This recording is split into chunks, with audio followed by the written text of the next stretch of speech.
Children are a great blessing in our lives, especially in the lives of parents who sacrifice everything to protect them. But here, strangely, it's the opposite.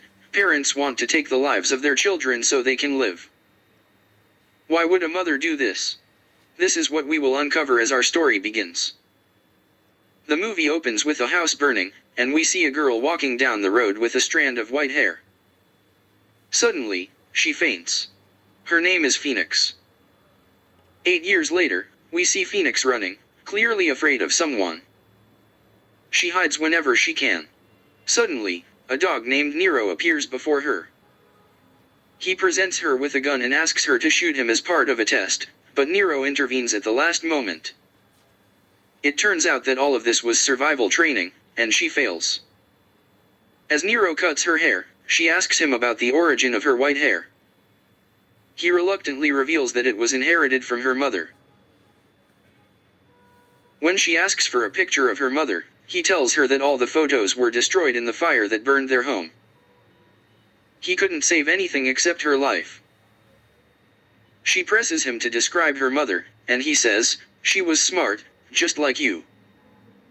Later, Phoenix asks Nero if she can go to the city center, but he refuses because she failed the survival test.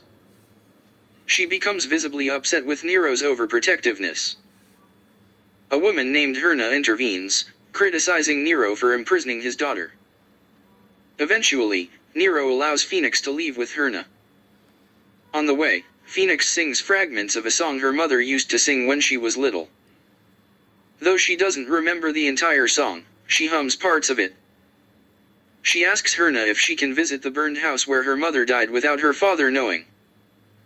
At the house, Phoenix hears a strange noise and runs away in fear. In another part of the story, we learn about a doctor named Thomas, who is infamous for trafficking children's organs. Kidnappings have surged during this time. A mysterious man named Raylan begins following Phoenix and Herna. Later, Raylan confronts Herna on the road, and one of his men kills her. Back at home, Phoenix expresses frustration with Nero for keeping her locked up and not sending her to school like other children her age. Nero insists she is safer with him. Meanwhile, Raylan and his gang infiltrate Nero's house while Phoenix is inside. Despite her fear, she uses her intelligence to hide and outsmart them. However, things escalate when one of the gang members shoots at her. Nero arrives just in time to save her, but he is injured in the process. As the story unfolds, Raylan reveals a shocking truth: he is Phoenix's biological father. He explains that he lost her 8 years ago in the fire that destroyed their home. The authorities blamed him for negligence, and he went to prison. Now, he claims he has found her again and wants to bring her back into his life. But Phoenix learns the horrifying truth: her mother, Josephine, is still alive but suffering from blood poisoning caused by chemical burns from the fire. Josephine needs a new heart, and Phoenix's heart is the only match.